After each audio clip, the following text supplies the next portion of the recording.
It's a pleasure welcoming you. It's my pleasure as well. The Kaduna killings is more, the number is more soaring. Why they still receive another notice of threats by the invaders that they should wait them for the next round of massacre. Your take on that? You see, let us not deceive ourselves. Like I will always say, the government of Nigeria is actually busy pursuing the wrong set of persons, leaving what they are supposed to do. They actually know the people who are causing crisis in the country.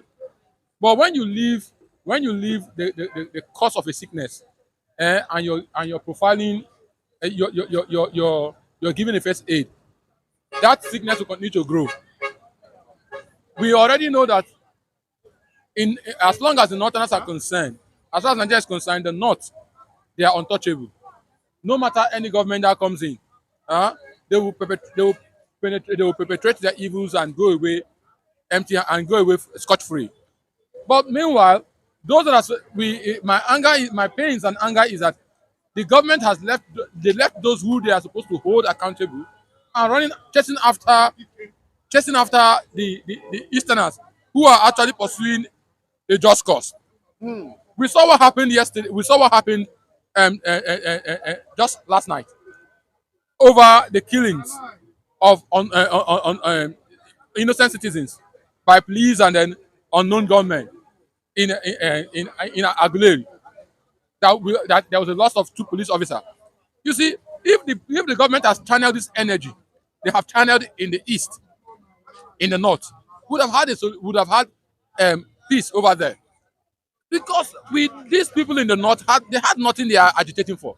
They have no cause. Their cause is just what they pursue is just to ensure that a government that is not of theirs, or a government of theirs that comes in, and the people from the other side is trying to oppose such government, then they will unleash mayhem.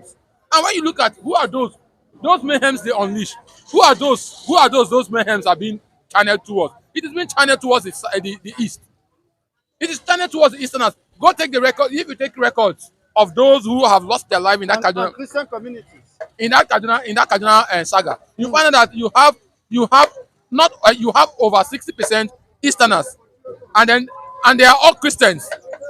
Now Hmm. the point is, it also tells you that there's also the Islamization of Nigeria is a real fact. It's a real fact because you ask yourself, because I was just listening to I was just going through a real Omakare's statement when he was saying all beautiful nonsense on X, when he was saying that during the Muslim celebration, Muslims were killed, and now the Christian celebration, Christians are killed. That white people, that white people, why that is. So you see, it tells you how much of um, uh, um, uh, uh, um, rotted heads we have in Nigerians and we have in the government. Who will see the truth and pervert justice for So is now killing during the present period a norm? Is it what is acceptable by the society? that's what that's it. Is That's it what he's trying to justify? no, that's it. He's trying from his speech, or from his write up. He's trying to justify that it's a win-win. Now that is a balanced scenario, but it shouldn't be so. That shouldn't be what we get from people. And then a government, even up until now, I was expecting that the Tinubu-led administration would have given a marching order to Kaduna, so that the culprits would Even be, to plateau. so that the culprits could be brought to book. But today we are not. But we had nothing. Rather, we see the president felicitating with people seeking for 37 local government in Lagos, leaving the issues at hand, because already it has become a national cake, whereby bloodshed is no longer means nothing to anybody to people in Nigeria anymore, especially the government. It means nothing to them, and the citizens are now they are used, and they've been how will I put it? They've adapted the fact that it's a norm that blood of innocent Nigerians must be shed every time. Who are those shedding this blood, and what are their missions? Now that's what we're saying. See, the mission is one, to reduce the East, the strength of the East, to reduce the Christian, to reduce the strength of the Christian population. Christian population, so that whereby it will be easier for them to dominate over the country, and then say this, because you couldn't now, if you go through the celebrations, if you go through the celebration, the birthday of Muhammad and the likes of it, you see that the street and the street and everywhere looks bubbly, because the Christian population is more. But when you look at the Christmas celebration and the Easter celebration, you see that everywhere looks deserted. It tells you that everybody is not even deserted, everywhere is in a celebration mood. Everybody is celebrating.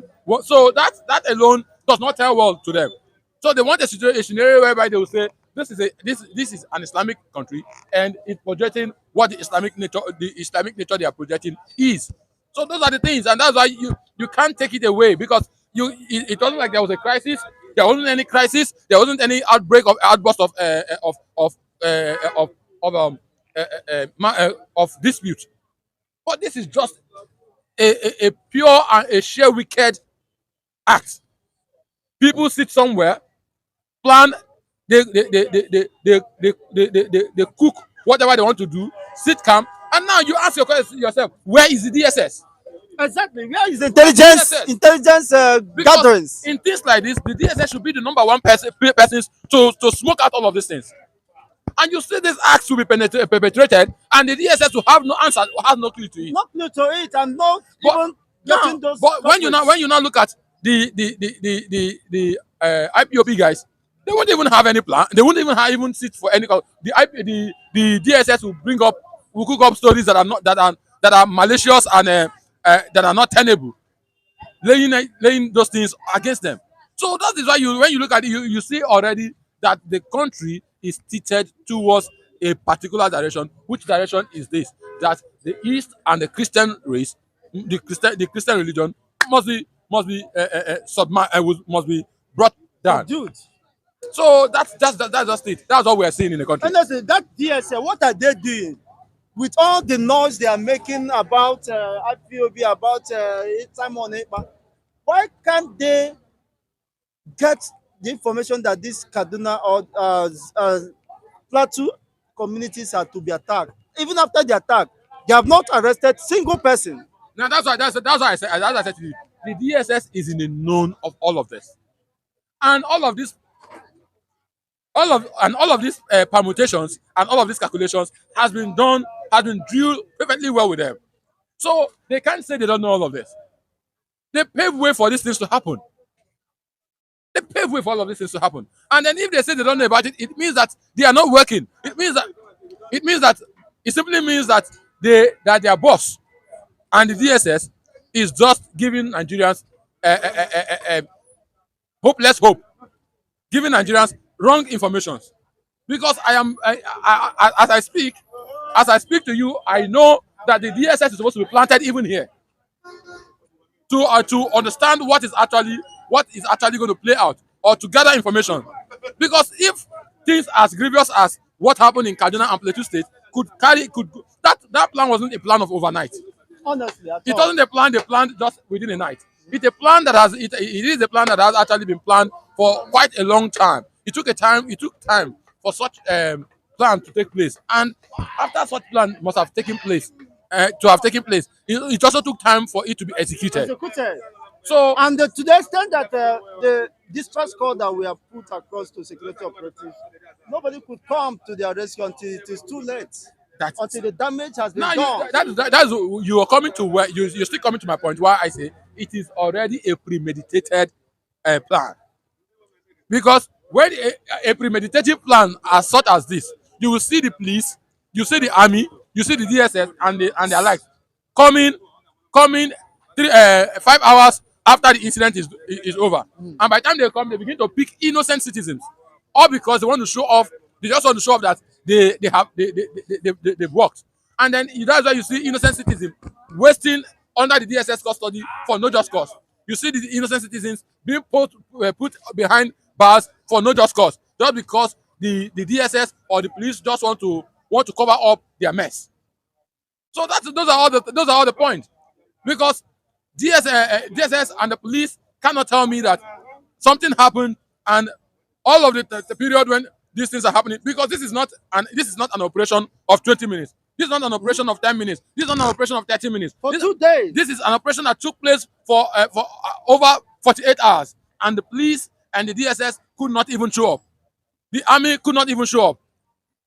But in the southeastern region where they had no issues, these persons are saying, "Give us our freedom. We want to be liberated," and you are sending the military to use show of force. All the state arsenals are being So deployed. you see, that tells you when a man is hated, he's hated, but he remains with the destiny of his maker.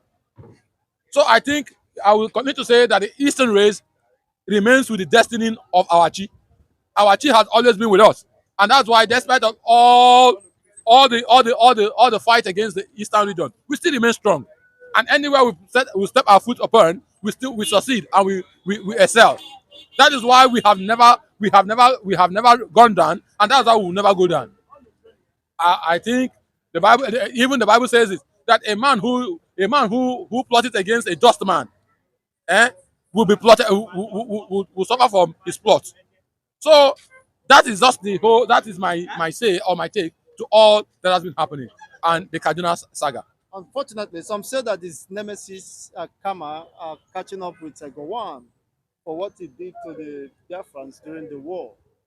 When you Now is his own community, his own town, his own state is no longer secured under his very eyes. Now when you say it's a nemesis on Gowan, I would not want to share with that ideology, because I believe that when you say nemesis is catching up on somebody, the nemesis should catch up to the person and his immediate and his extended family, and not to innocent people who knew not what that person has done. That is not nemesis, because all the persons that are being killed, one way or the other, are not related to Gowan. Gowon. It is not in the report that has gone out. None of it has been said that Gowan's son or Gowan's grandchild or Gowan's daughter or Gowan's nephew or niece has been killed, but it has been people around. So I don't see it as nemesis. I see it as sheer wickedness. Because one, the first thing, I empathize with those people who has lost their loved ones. I empathize with the innocent persons that has been killed for no just reason. I pray God to grant their souls eternal rest. And I also pray that God, in his infinite mercy, will give his people the courage, the zeal to remain steadfast to their faith, and also grant us eternal peace here on earth. And after all of these struggles we have gone through here in this country, those of us who have done the right thing, smile with him in heaven.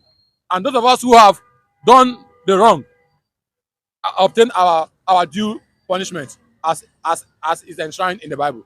Thank you so much for your wonderful submissions and your time. It's my pleasure. I do Thank you. appreciate